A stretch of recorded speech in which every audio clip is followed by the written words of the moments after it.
Shalom, bon matin tout le monde, bon réveil. Que le Seigneur vous bénisse ce matin, qu'il vous garde, qu'il vous protège pendant que vous allez vaquer à vos occupations. Et si c'est votre anniversaire, joyeux anniversaire. Soyez bénis, soyez contents, soyez conscients. Si vous êtes seul,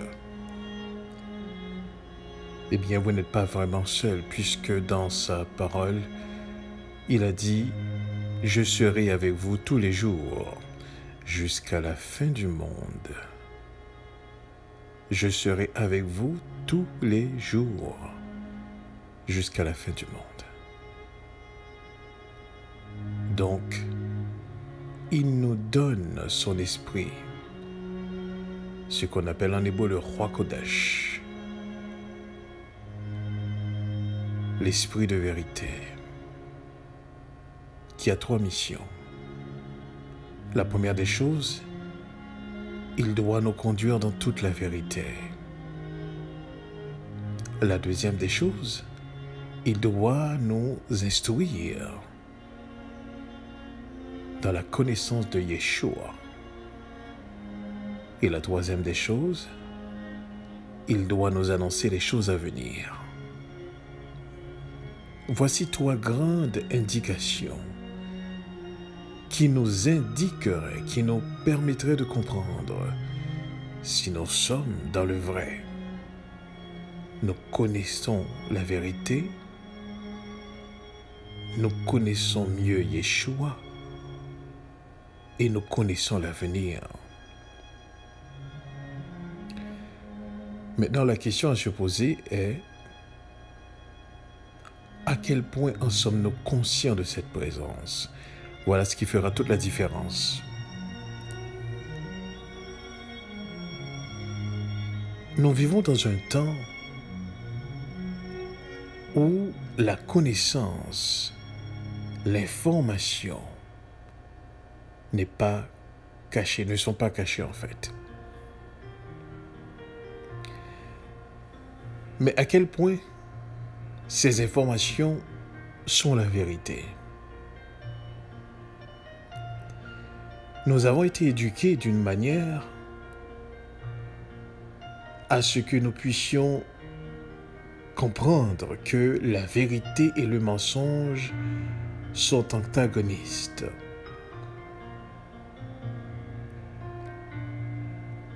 On croit que la vérité, c'est le contraire du mensonge, le mensonge contraire à la vérité. Et qu'on le veuille ou non, tout ce qu'on vit aujourd'hui, nous le vivons de manière dualiste, c'est-à-dire on trouve les choses et leur contraire. On parle du bien et du mal, le mensonge et la vérité. Tout ce qu'on voit, tout ce qu'on sait, c'est une forme de dualité.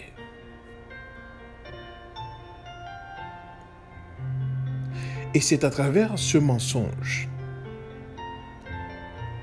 que nous vivons et nous déterminons et nous définissons les choses. C'est important ce que je suis en train de vous dire ce matin.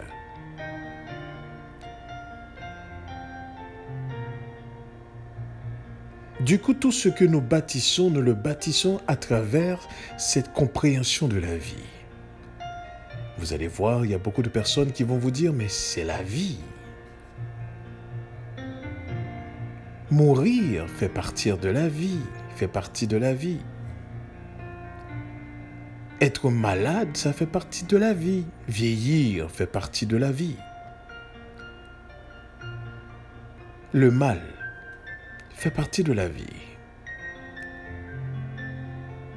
Et vous allez voir même des théories qui vont se bâtir pour dire ceci.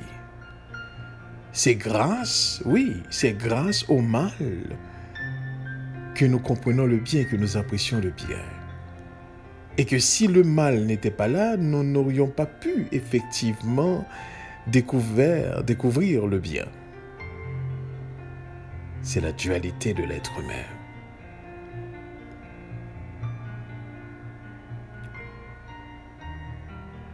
On va regarder la vie et on va même ériger de certaines philosophies en fonction de cette compréhension qu'on a de la vie. C'est un cycle où est-ce que tout ce que nous trouvons est tout à fait normal.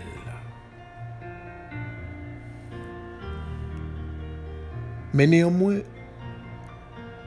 nous allons voir que tous les élans humains est fait pour renverser ce cycle. C'est ce qui explique la progression scientifique. C'est ce qui explique les principes et les lois. C'est ce qui explique cet élan de vouloir vivre, survivre.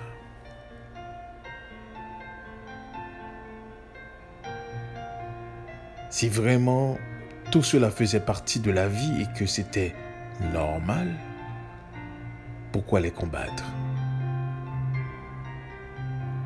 On ne force pas quelqu'un à respirer, il respire. Normalement, on ne force pas quelqu'un à manger, il mange. Normalement, on ne force pas quelqu'un à faire ses besoins, il le fait.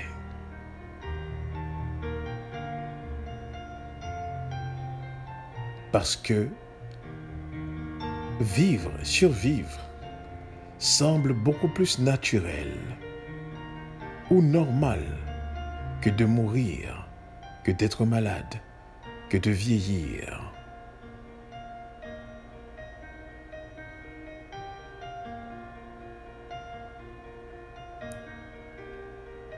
Lorsque vous enfermez un oiseau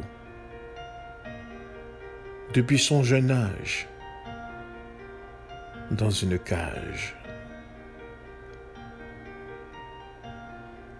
lorsque vous ouvrez effectivement cette cage, laissez-moi vous dire quelque chose. L'oiseau n'ira pas tout de suite, malgré que l'ouverture de la porte est là. Il n'ira pas tout de suite. Car en dehors de la cage, eh bien, c'est étrange pour lui.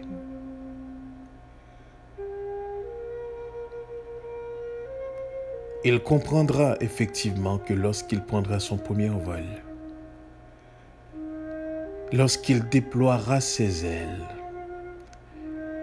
et qu'il commence à voler à travers la pièce, lorsqu'il commence à jouir du vol à travers la pièce, et là, laissez-moi vous dire quelque chose. Sa prochaine étape serait d'aller plus loin encore, c'est-à-dire maintenant passer la fenêtre et de voler à l'extérieur. C'est quelque chose qui se fait progressivement lorsqu'on est bon observateur.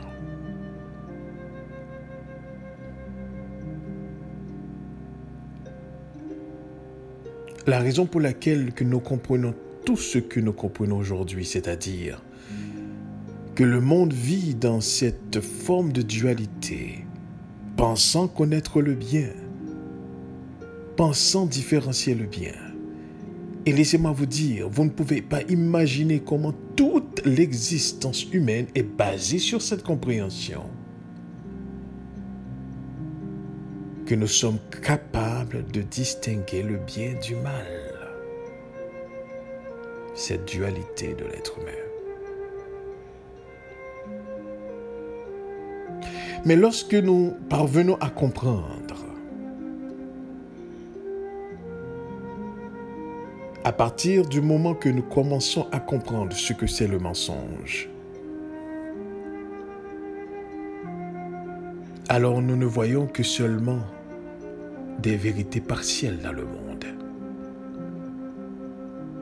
Nous ne voyons que des vérités partielles. Parce que c'est exactement ce que c'est, le mensonge. Une vérité partielle.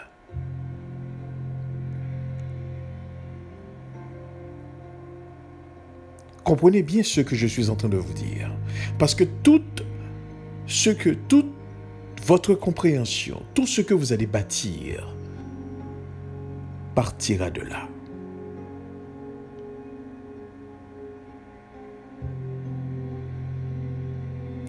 Toute l'illusion du monde est partie de là.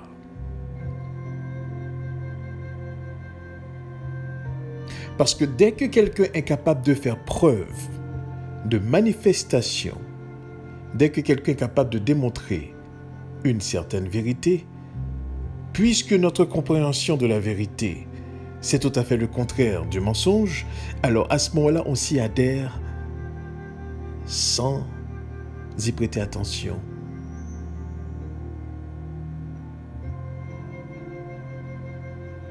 Mais quand votre compréhension du mensonge est que c'est une vérité partielle, vous n'êtes pas étonné de ce qu'on peut démontrer.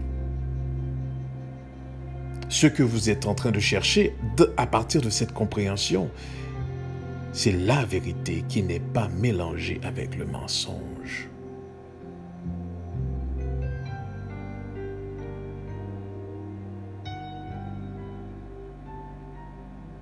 Dans le livre de Corinthiens, le 2e, au chapitre 13, au verset 8, Paul a fait une déclaration qui est extrêmement importante que je voudrais partager avec vous ce matin. Paul a dit, en effet, nous n'avons aucun pouvoir contre la vérité. C'est seulement pour la vérité que nous en avons.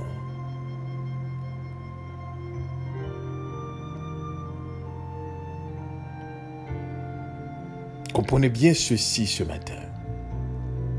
Si votre compréhension du mensonge est basée au fait que le mensonge est le contraire de la vérité, lorsqu'on va vous présenter certaines vérités, vous n'aurez pas d'autre choix que de vous y adhérer.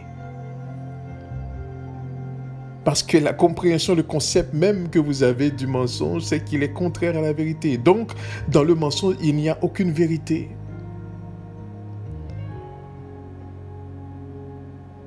Dès que vous pensez comme cela, lorsqu'on va vous présenter une vérité, vous n'aurez pas d'autre choix que de vous y adhérer parce que vous dites, mais c'est la vérité.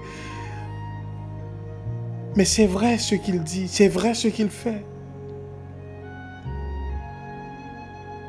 Quand un magicien viendra devant vous et fera effectivement une manœuvre d'illusion, vous allez dire, mais c'est vrai, c'est de la magie.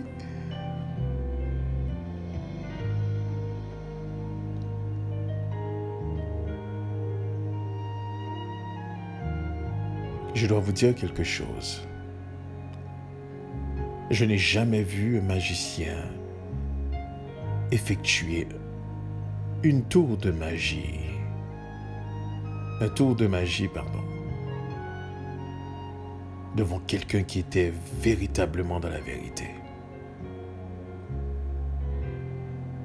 Lorsque l'esprit de vérité demeure en vous, que votre esprit est libéré, c'est ce que Paul veut dire ici. Il n'y a aucun pouvoir qui peut s'exercer sur vous. Je répète, lorsque vous êtes affranchi par la vérité, lorsque vous connaissez, vous comprenez ce que c'est la vérité, aucun pouvoir ne peut vous séduire.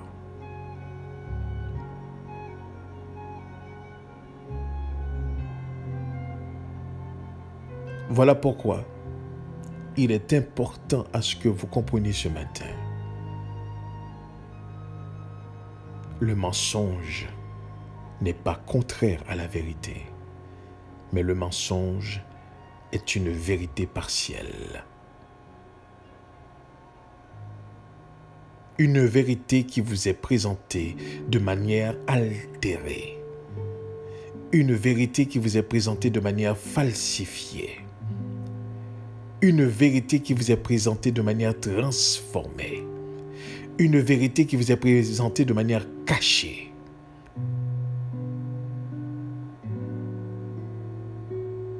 Et j'ai lancé cette question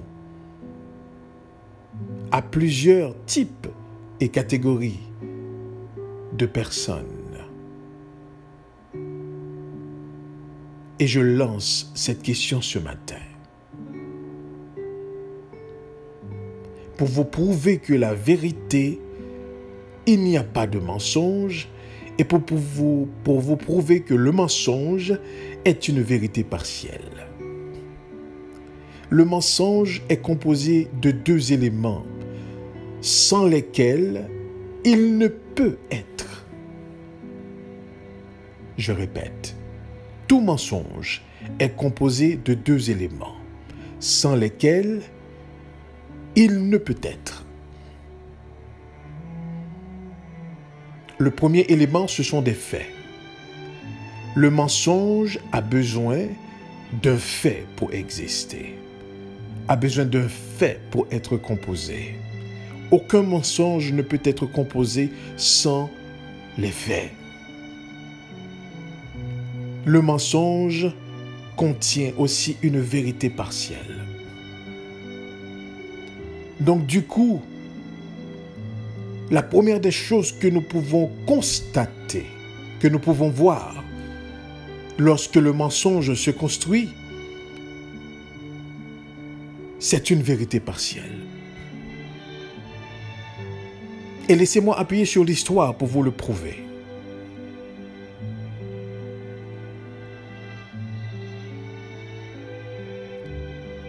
Pour que l'Occident puisse réduire en esclavage, on va commencer par les Arabes, pour que les Arabes puissent réduire en esclavage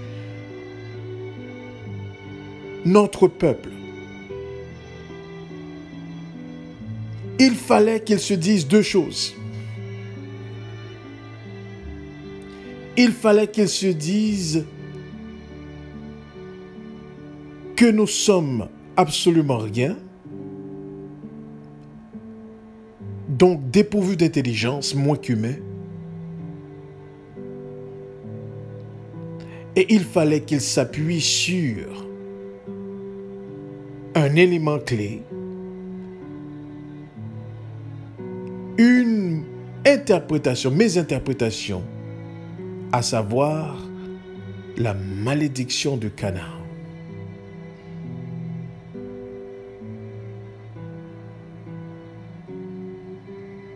Et vous allez voir que toute la construction de la compréhension et de l'esclavage est assise sur ces éléments-là. Nous sommes noirs.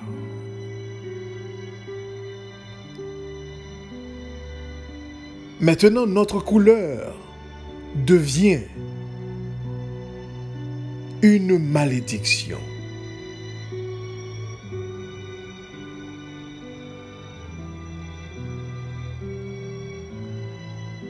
J'aimerais bien que vous compreniez ce matin ce que je suis en train de dire.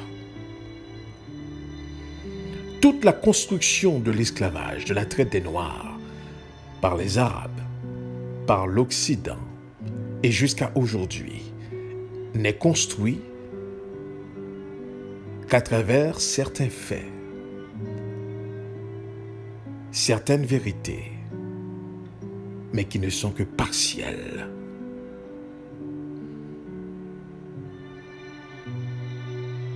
Car le noir, au contraire, n'est pas devenu noir parce qu'il a été maudit. Le noir, au contraire, comme disait un texte, nous ne faisons pas partie du tiers-monde, nous faisons partie du premier monde. Il est l'homme qui, en réalité, a été créé. Il est l'homme de qui découlent les hommes. Voilà la vérité.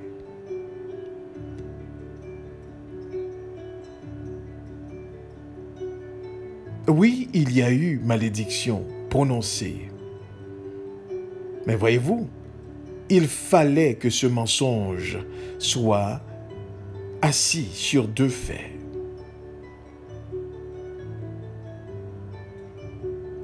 Le premier des faits, c'est la malédiction. Et le deuxième des faits, c'est la couleur noire.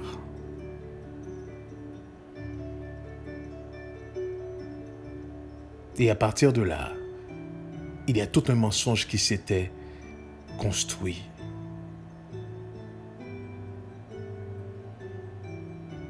Mais quand vous comprenez effectivement que le mensonge est le contraire, n'est pas le contraire de la vérité, mais plutôt une vérité partielle, là vous êtes poussé à chercher davantage.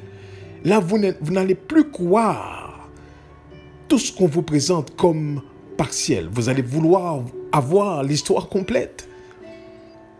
Ne me racontez pas l'histoire en partie, racontez-moi l'histoire dans toute son intégralité.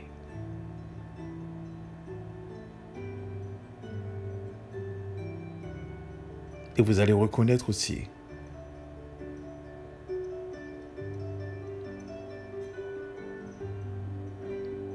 que pour connaître la vérité,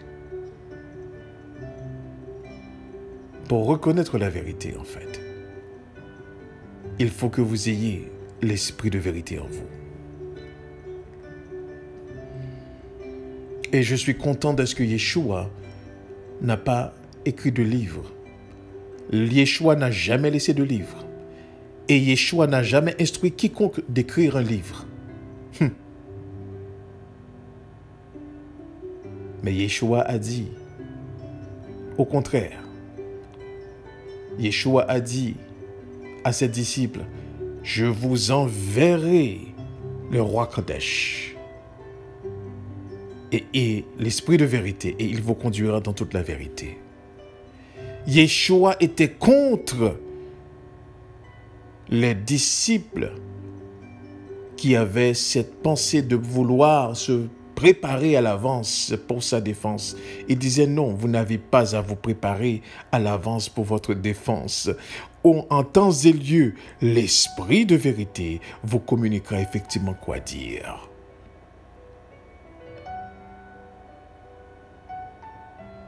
Pourquoi les écrits alors? Et on s'appuie souvent pour dire que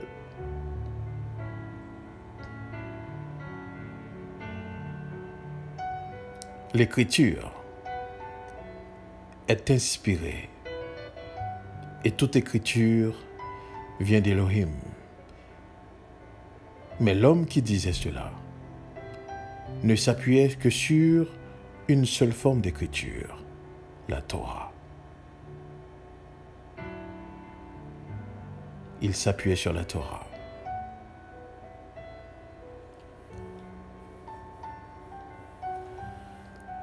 J'aimerais que vous compreniez ce matin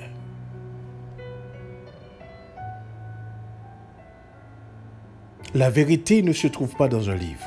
Je suis désolé.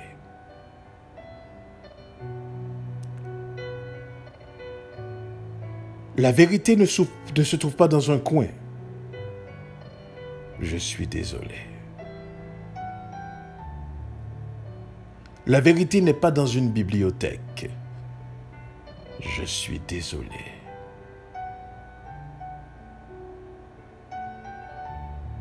Avant toute chose, la vérité est celui qui se présente ainsi. Et dans toute l'histoire humaine, jusqu'à aujourd'hui, il n'y a qu'une seule personne qui s'est présentée en tant que telle. Yeshua HaMashiach.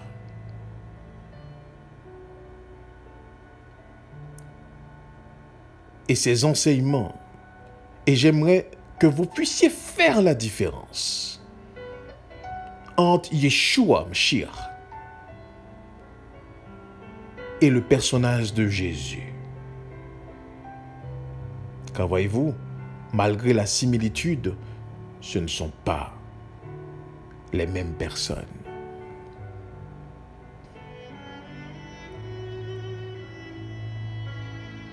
Au risque de décevoir beaucoup, Mais la vérité blesse, n'est-ce pas? Nous devons faire cette différence. Le christianisme n'a pas été instauré par Yeshua, ni aucun de ses disciples. C'est une construction des Occidentaux. C'est une mésinterprétation de ce qui est vrai. Attention. Et lorsque nous comprenons qu'il n'y existe pas de mensonge sans un fait ou une vérité, nous comprenons que cette histoire est partie d'un fait et d'une vérité.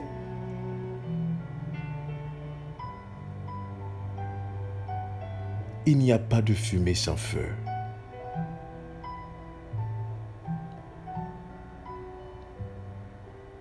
Il n'y a pas de fumée sans feu.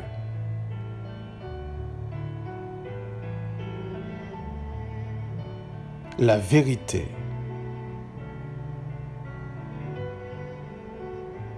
a été incarnée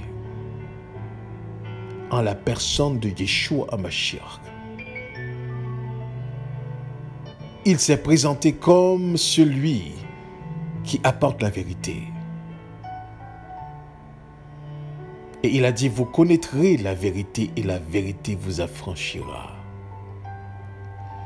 Vous connaîtrez la vérité et la vérité vous affranchira.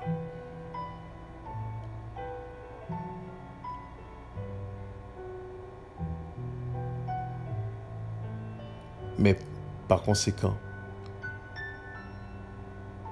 on s'est basé sur l'histoire de Yeshua.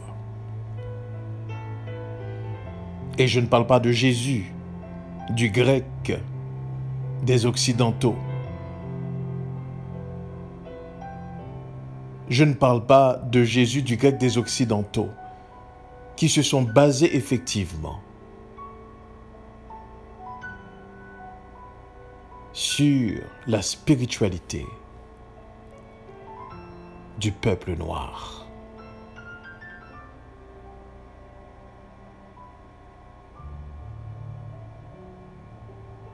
Il est temps à ce que nous comprenions que la spiritualité n'est pas quelque chose qui est construite, mais c'est reçu. On ne peut l'inventer, on la découvre.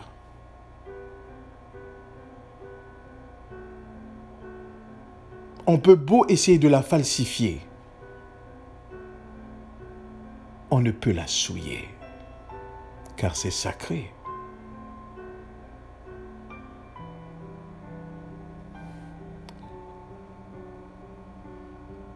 Il y a le roi Kodesh dans le monde qui est l'esprit de vérité. Ce n'est pas un être humain. Ce n'est pas une bibliothèque quelque part dans le monde. Ce n'est pas une institution.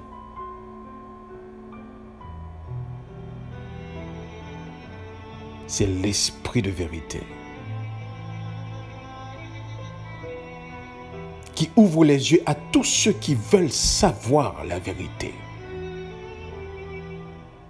qui affranchit ceux qui sont esclaves du mensonge.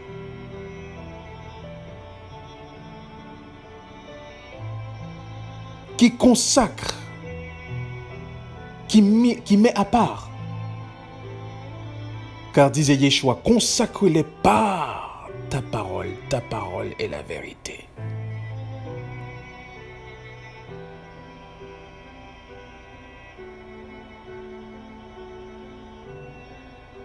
J'aimerais que vous compreniez ce matin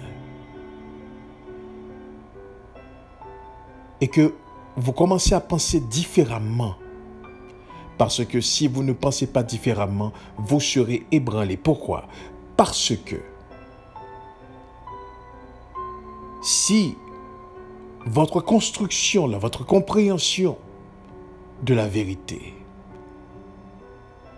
et du mensonge Reste que le mensonge est le contraire de la vérité. Laissez-moi vous dire, vous êtes dans l'ère de découvrir des vérités. Attention. Et vous allez être secoués. Vous serez ébranlés. Si votre vérité n'est que partielle, donc un mensonge. Parce que nul n'a aucun pouvoir contre la vérité.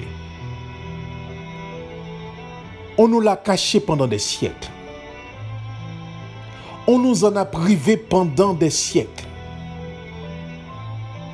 Mais voyez-vous, elle parvient toujours à nous trouver.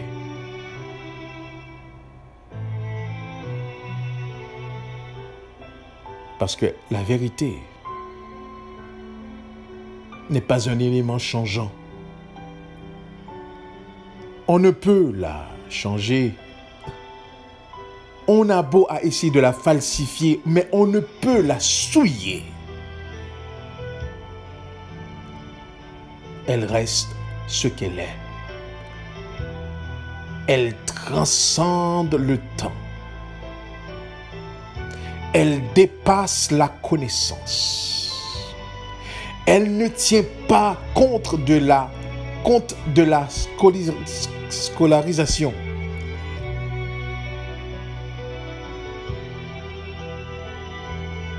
Elle transcende les cultures. Elle transcende les nations.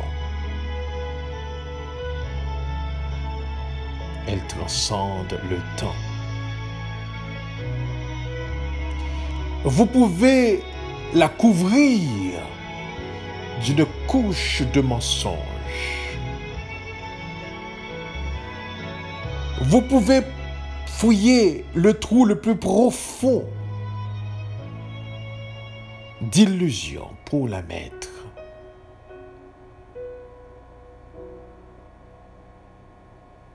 Elle ne peut être cachée. Elle ne peut être cachée. Elle finira par se manifester.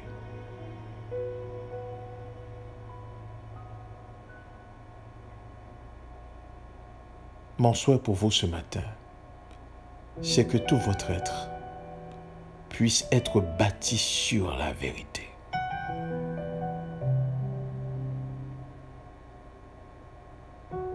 Et je vais dire, à l'instance de Yeshua, vous connaîtrez la vérité et la vérité vous affranchira.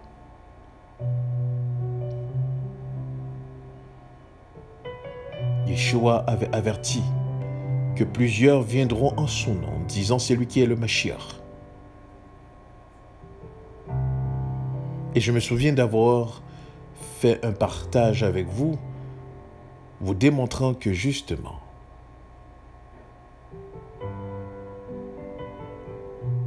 ce n'est pas le fait que quelqu'un viendra et se réclamerait comme Yeshua, mais c'est plutôt des mouvements qui vont se faire, qui vont ressembler effectivement aux enseignements de Yeshua.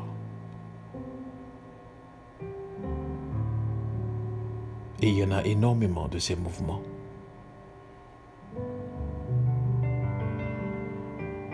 Pour finir, j'aimerais simplement vous énoncer, dans cette dualité dans laquelle on vit, l'histoire qu'il énonce, c'est l'histoire biblique justement de la chute. Où est-ce qu'il est dit que l'homme a été créé à l'image de Dieu? Et j'ai beaucoup aimé dans une émission dans laquelle je prenais part, un frère africain qui disait dans sa langue, quand on parle de ressemblance et d'image, on parle de caractère. Le mot qu'on utilise dans sa langue, c'est le mot caractère.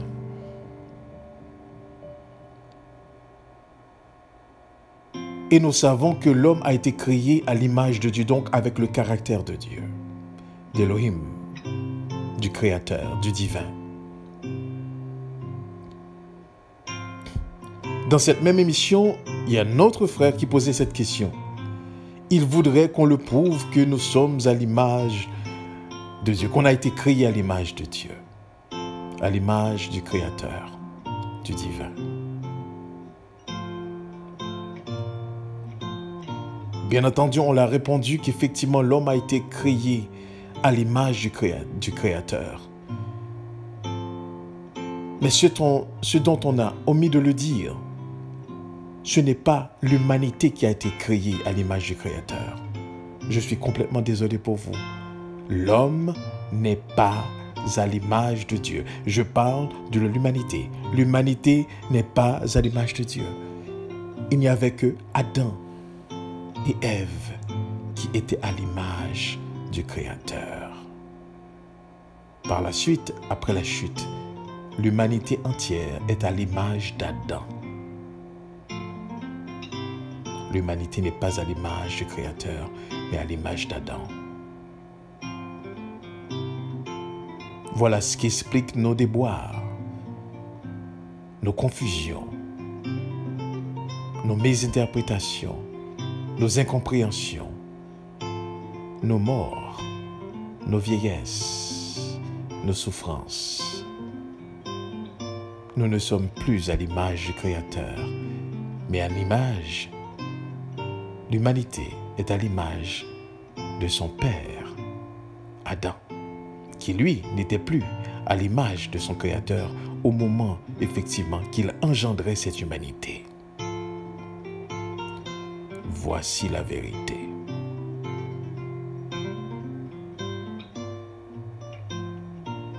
Du coup,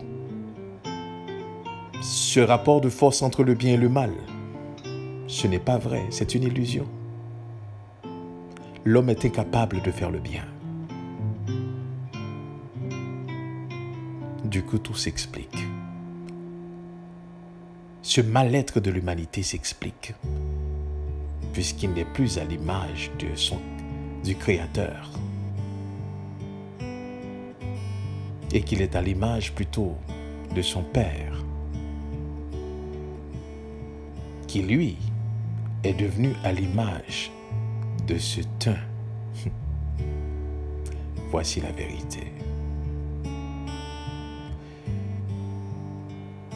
Que le Seigneur nous permette de comprendre ce matin cette vérité. Et surtout que nous puissions comprendre que le mensonge n'est pas le contraire de la vérité, mais c'est une vérité partielle.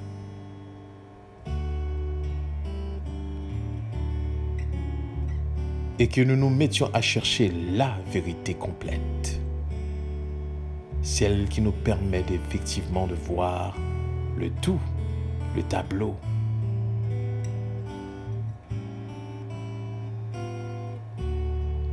Qu'Élohim nous bénisse. Et nous, restons conscients de sa présence.